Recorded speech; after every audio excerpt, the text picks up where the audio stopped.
Welcome to Progressive Behavior. I'm your host, Iryna, a board-certified behavior analyst. In today's discussion, I would like to talk about drug abuse and drug overdoses from a behavioral science perspective. What I've learned about drug use and accidental overdoses in school was something I have never heard before. I had to pay really good money to get my hands on this knowledge. And I believe I've paid over $10,000 to find out some basic behavior analysis techniques and to find out crucial information about things like drug overdoses. And I think it's ridiculous that in today's world, a person has to pay that much money in order to get knowledge about things that are surrounding them every single day, and especially things that are extremely dangerous and pervasive in our society. Things that are being pushed by pharmaceutical industry onto the people without them understanding what they're consuming. So today I would like to tell you the secret of drug overdoses and exactly why is it that drug users overdose. It's not that it's a planned overdose. It's not like they're trying to kill themselves. It's not a homicidal or a suicidal, overdose. But it is an accidental overdose. In order to understand this, we're going to go back to a study that was conducted many years ago by a very famous I believe he was Russian biologist, Pavlov. And as soon as I say the name, I hope as long as you've taken at least one biology course, you've definitely heard of him. He's the guy who did that famous experiment with the dog and the bell and how the dog salivated. So let me just go over briefly to cover what has happened in that experience. So basically, Pavlov was working with what we call respondent behavior. And respondent behavior is basically your reflexes. Things are happening, things that your body is doing that it has learned such a long time ago that now you don't even have control of it. You cannot control your digestion. You cannot control when you salivate.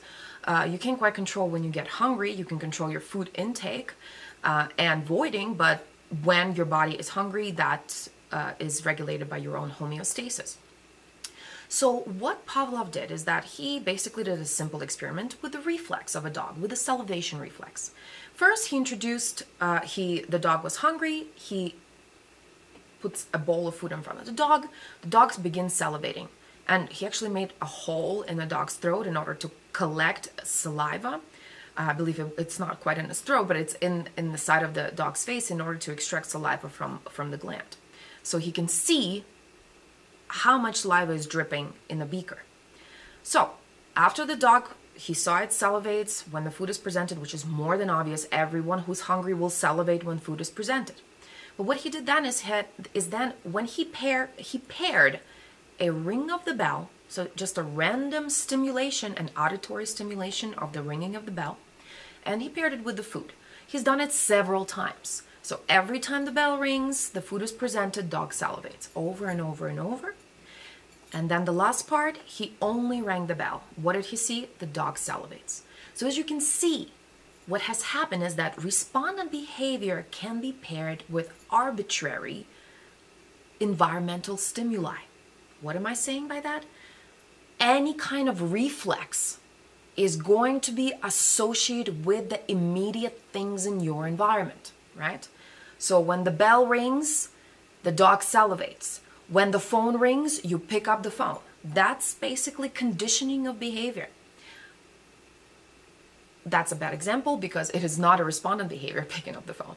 But let's say when you salivate yourself, right? Or when a loud noise is presented and you've seen an image, that image may later scare you because it's been paired with a loud noise, okay? That is what I'm talking about here. Okay, so what does this have to do with drugs? A lot. When you take drugs, whether it be cocaine, which is a stimulant, whether it be a downer, right? Like heroin or Oxycontin, fentanyl, whatever the horrible things that are synthesizing nowadays are and distributing them. So what's happening is that those substances go inside your body. And because that substance is technically considered a stimuli outside of the environment, it's not a part of your body, you're ingesting it, right? Your body is going to, and when you ingest it, it has special effects, right? So let's say if you snort some cocaine, you're going to become much more hyper. You're gonna have a heart rate increase. You might have some scattered thoughts. It's a little hard to focus, or maybe the opposite. You'll be very easily to focus, depending on your behavioral history and how your body functions. But what I'm trying to get at is that there is a specific reflex in your body, and if everyone knew that, I guarantee you the rehabilitation centers, drug rehabilitation centers, would go out of business right now. Now, what is happening to your body is that it has a specific reflex, and there's a special name for it. It's called a compensatory reflex. And it's the same reflex that when you're running, you start sweating. That's a compensation for the fact that your body temperature is increasing. Your body needs to cool down to maintain homeostasis. And homeostasis is basically keeping your body in optimal temperature, optimal hydration, optimal nutrition supply, optimal sugar levels, all of that things. As soon as they're out of whack, something's going to go wrong in the body. So, compensatory reflex, how does it work? Back to my snorting cocaine example. If you do cocaine, because it's a stimulant, the compensatory reflex is going to try to calm your body down. It's going to slow it down. Now, the opposite happens when you inject a downer like heroin. What happens is your body will have a compensatory reflex in order to bring your heart rate back up, because heroin slows it down, in order to increase functioning all over your body, because heroin slows it down.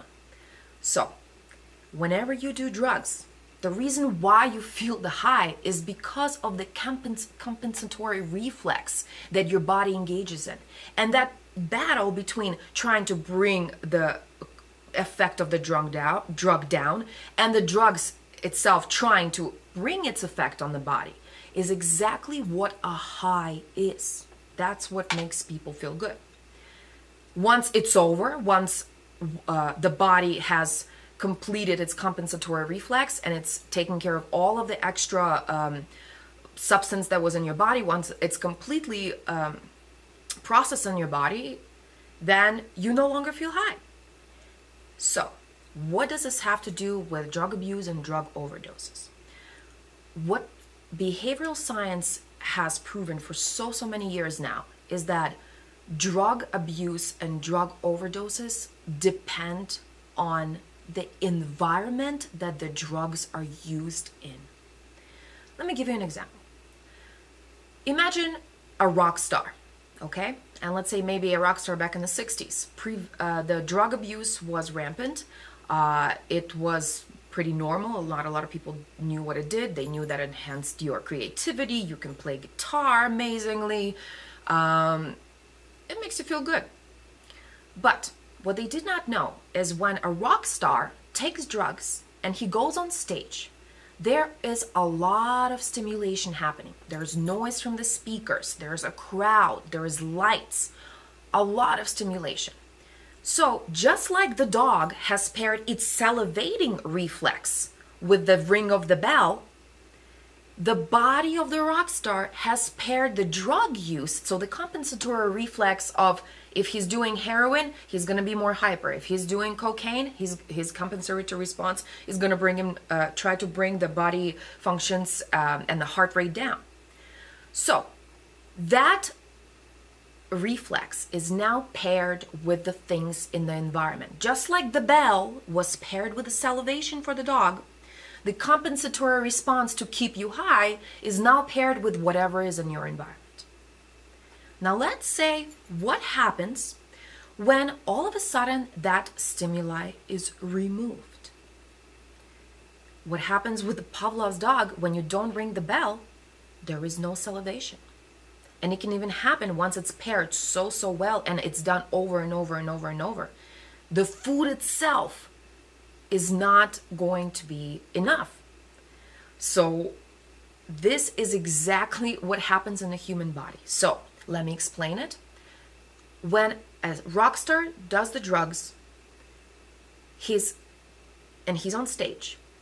He has already paired that his reflex of compensatory, what keeps him alive, right? From dying from the effects of the drugs, right? What keeps him alive has been paired with the lights, the music, the crowd. Now let's say he decides to go ahead and take a break. He goes in his trailer and he's like, you know what? I think I'm going to use another dose. Notice one very important difference between the environments in which the rock star is doing the drug. First, he's in a very stimulated environment. Music, crowd, noises, the bell. Now he's in an environment that has none of those stimulations. He's in his trailer. It's a little dark. It's quiet. There's no one there. He's alone. This is when the reflex will not occur, even when the rock star does the drugs. And this is exactly what an overdose is. If you read a lot of details about famous people overdosing, it usually happens when they're not on stage, when they're not in a stimulant, when they're not at a party. Usually happens when they're alone, somewhere isolated, without any stimulation. Now, what has really occurred, and actually the doses, if you see also in the reports, they're not high. They did not use a dose that it would usually even be the dose that is less at what they usually use, because they just wanted to get high by themselves and, maybe just relax. But what has happened is because now the environment is different, right? The bell is no longer there, but because it has been paired over so many times, the reflex doesn't occur. And this is what an overdose is. Person dies because the body fails to engage in a compensatory response and bring the heart rate up. Or maybe if you're doing an upper, it fails to bring the heart rate down, which can cause a cardiac arrest, etc. And this is why people die from overdoses. Not because they took too much drugs, because they're doing drugs in a different environment from the usual setup. Maybe it's with less people around them, maybe it's in a less crowded place, or maybe it's just in a place that looks completely different. Anything can pair with your compensatory reflex when you're doing drugs.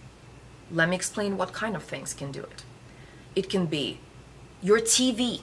It's a thing. It's a physical stimuli that can be paired. And while you're taking drugs and you're sitting and watching TV, that television set and the surrounding furnishing that you have in your place, the lights that you have in your place, the color of the walls that you have in your place, the shape of your environment, all of that has paired with the compensatory response.